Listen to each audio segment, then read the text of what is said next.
தி Lord. அன்பான சகோதர சகோதரிகளே, உங்கள் யாவருக்கும் இயேசு கிறிஸ்துவின் ஈடு இணையற்ற நாமத்தில் வாழ்த்துக்கள். இந்த ஆலோசனை நேரத்தில் மற்றொரு ஆலோசனையின் மூலமாக உங்களை சந்திக்க தேவன் தந்த நல்ல வாய்ப்பிற்காக தேவாதி தேவனை துதிக்கிறேன். இந்த நாளின் ஆலோசனை பகுதியை பார்க்கலாம். 2 நண்பர்கள் பசியோடு காணப்பட்டார்கள். பசி என்றால் பசி, அப்படி ஒரு பசி. அந்த பசியினால் மயக்கமே வந்துவிடும். அந்த அளவுக்கான பசியில் இருக்கும்போது ஒருவர் வருகிறார். ஐயா, நீங்கள் ஏதாவது சாப்பிட்டீர்களா, உங்களுக்கு பசிக்கிறதா என்பதாக கேட்டுவிட்டு அவர்கள் 2 பேருக்கும் ஆகாரத்தை கொடுத்தார்கள். ஒருவன் வேகமாக அந்த உணவை சாப்பிட்டான். அதை பார்க்கும்போது ஐயோ, பசியாக இருக்கிறான் அல்லவா என்று பரிதாபம் தோன்றியது. ஆனால் மற்றொருவன் அந்த உணவையை பார்த்து கொண்டிருக்கிறான். அதை புசிக்கவில்லை, அதை ருசி பார்க்கவில்லை. இதை பார்த்தவுடன் அந்த உணவை கொடுத்தவருக்கு மிகவும் கோபமாக இருந்தது.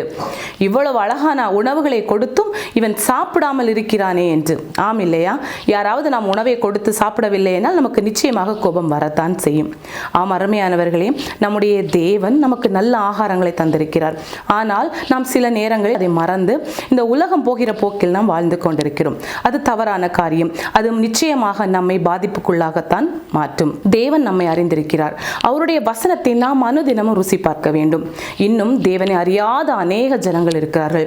அவர்களுக்கு நாம் புசித்து ருசி பார்த்த தேவனை பற்றி அறிவிக்க வேண்டும்.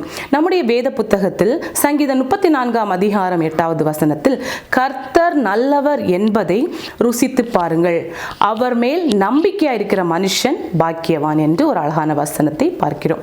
ஆம் அருமையானவர்களே, நாம் தேவனை நன்றாக அறிந்திருக்கிறோம். அவருடைய கிருபை, அவருடைய மகிமையை இதை அறியாத அநேக ஜனங்கள் இருக்கிறார்கள்.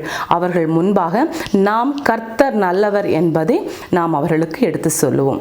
மீண்டும் அடுத்த வாரம் வேறொரு ஆலோசனையோடு உங்களை நான் சந்திக்க இருக்கிறேன். தேவன் தாமே நாம் அனைவரையும் ஆசீர்வதித்து வழி நடத்துவாராக. ஆமேன்.